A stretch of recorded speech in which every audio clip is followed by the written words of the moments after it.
Well, hello, folks out there in YouTube land. Got a big show lined up for you. Let's get right on into it. All right, yeah, Kirby has called out Sankey about the 9 games, and he was pretty blunt about it. A lot of coaches are not happy about this, and Kirby inferred that quite a bit in this statement that he made.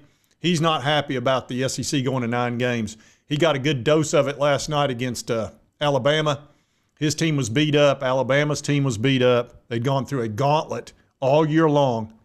And then to play a 9th game, and then next year you're going to have 9 games plus a 10th game if you go to the conference championship. So he pretty much laid into that in this clip. I'm going to jump on a soapbox now because I'm going to take your question and run with it, but I want to give you a hypothetical. Okay, that was the 9th game of our SEC schedule, right? So now just imagine that was the 9th game of the season for everybody in the SEC, and everybody played another SEC game. Now, I'm not saying it was on this week. I'm saying it was on a previous week. So that's 8 more losses, right? 16 teams. It's 8 more losses in our league. So 1 team, 2 teams. Let's say this last weekend it was Oklahoma and Ole Miss or whoever hadn't played yet. They played and they got losses. And then they're going to go to the SEC championship and play another game. Those 2 teams were beat up tonight, and that was the 9th game of the year. And we're looking at next year having another game.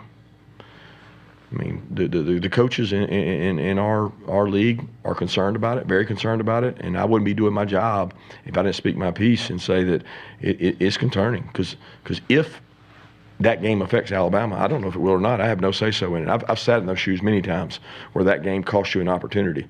But hypothetically, every team just played another game in their 9th game. So there's 8 more losses. Who just dropped out? All right, and then there's another game. SEC championship. It's tough. It was physical out there tonight. Yeah, that's the way most of the coaches in the SEC feel. If you understand what happened and how this occurred, Greg Sankey had been pushing this for years. I mean, pushing it hard. And Nick Saban squashed it and said, no, we're not going to 9 games, Greg. We're just not going to do it. Like rat poison. And Sankey got upset. That's how we wound up with 2 identical schedules 2 years in a row. Because he got mad and he didn't want to fool with the schedule. And he just said, okay, fine. We won't do it. Well, Nick retired. And Greg, being a political guy like he is, went, now I can go to 9 games. So he got with the presidents and the athletic directors and got them to vote for it by offering, ESPN was offering $5 million more in a contract, which sounds great. Each team gets $5 million. Here's the problem, and it's a big one. You lose a home game every other year. That's tens of millions of dollars for the hometown of that university. Knoxville, Tennessee, Oxford, Mississippi, Tuscaloosa, Alabama, all down the line. You lose that game, and that costs you and your economy in your area tens of millions of dollars. $5 million doesn't make up for that. It just doesn't. Plus, you're going to get left out of the playoff, multiple teams, and your team's going to get beat up a lot more. And pretty much everybody knows the SEC plays the toughest schedule in the country every year. That's just the way that it is. You've got a very tough conference from top to bottom. You know, our cellar dweller, Vanderbilt, will whoop your butt. They were 10-2 this year and got totally screwed out of the playoff. They should have been in, but we won't go to 16 teams because who knows why. Idiocy, I guess. And we got to let 2 group of 5 teams in that have no business being in the top 12. That doesn't make sense. One of them, James Madison, didn't even play a Power 4 team. How does that happen? Anyway, I'm glad to see Kirby speaking up, and I think the other coaches need to do it as well. And Sankey needs to explain this because he was actually explaining why we shouldn't go beforehand when he was getting into brass tacks and getting into the playoff, and then he did a 180 because that's what he wanted the 9 games. But here he was before. It is absolutely, fully, 100% correct that in the SEC we play 8 conference games while some others play 9 conference games. Never been a secret. Second, it's also correct that last season all 16 members of the Southeastern Conference played at least 9 games against what you would label power opponents. We had several that played 10 of their 12 games against power opponents. Some conferences have that, some don't. The same will be true this year. I don't believe there's anyone looking to swap their conference schedule and its opponents with the opponents played by Southeastern Conference teams in our conference schedule, be it 8 or 9. I handed out a bunch of stats that created a stir in Destin that showed there's a rigor here that is unique.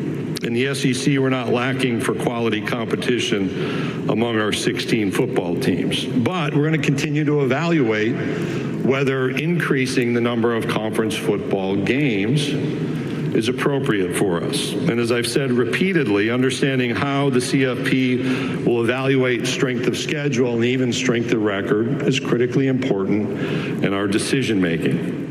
So obviously he understood clearly that strength of schedule was a big deal and that it was going to totally affect college football playoff. And losses is what they look at.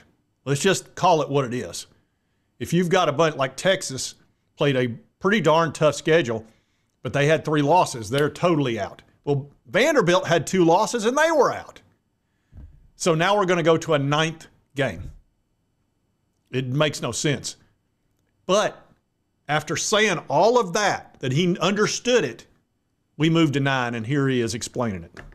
Was there a trigger point that finally pushed this group collectively to this moment in time? Well, deadlines are a factor, so we needed to make a decision about 2026. I will cite the work done at the College Football Playoff Selection Committee level. What I described the last 2 days to athletics directors is the CFP's made progress. We're not at perfection. The full clarity on how strength of schedule will be honored in the selection process would be important to us. We're at an 8-game schedule this year. We'll have a second opportunity to see how selection decisions are made. You know, Paul, the opening few weeks of the college football season and non-conference games are important. That can't be understated. Those factors, the ability for the CFP to move a bit. One thing that I think I want to be clear about is we have preferred a 16-team format.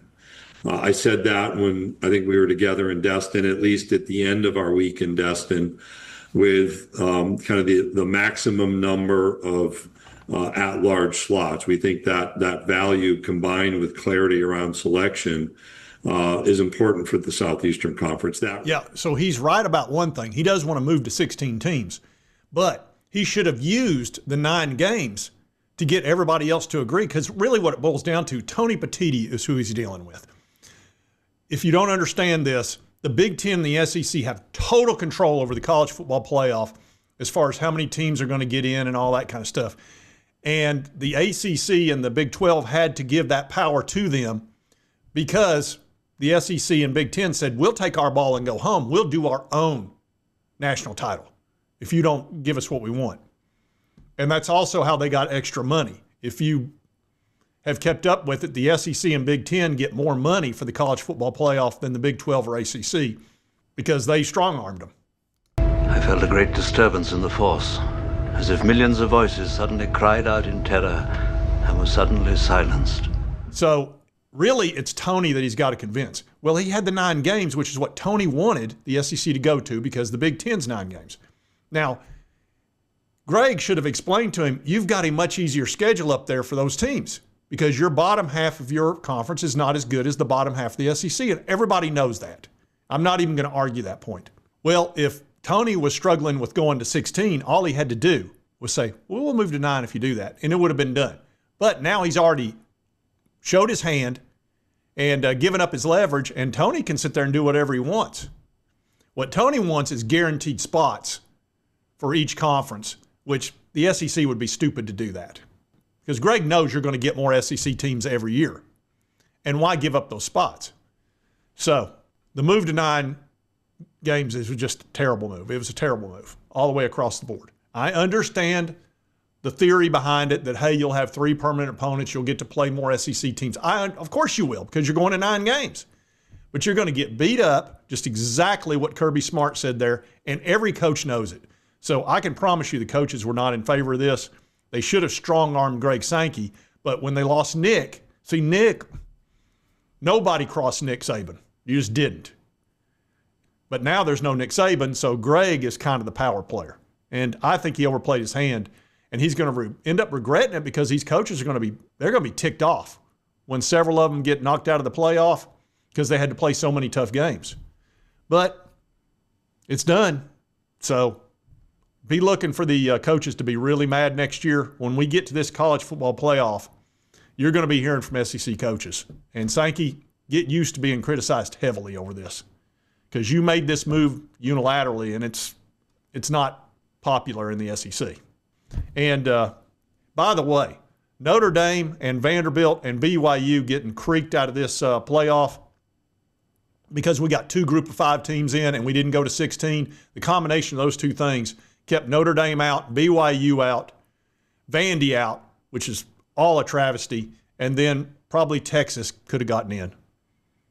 Texas, not so much. I don't care as much about that because they had 3 losses, but if you go 10-2 in the SEC, you should be in. Notre Dame should have got in and BYU should have got in. So what I'm gonna do is piss and moan like an impotent jerk and then bend over and take it up the tailpipe! You've been here before, haven't you? And it's really unfortunate, and you're going to be hearing from Notre Dame too. This playoff thing, they need to fix it. And it's an easy fix if they'll just get their head out of their butt. Anyway, if you like this content, be sure to hit that like button. Let's continue to cover all these big college sports stories. If you've not subscribed, boom, boom, and boom. Hit that button right there. It won't cost you a dime. Help you get my videos. And right over here is the most recent video. YouTube thinks you'll enjoy. We'll see you next time on Sports Talk Jay. Honey, look around you. To everyone here who matters, you're vapor. You're spam. A waste of perfectly good yearbook space. Nothing's gonna change that.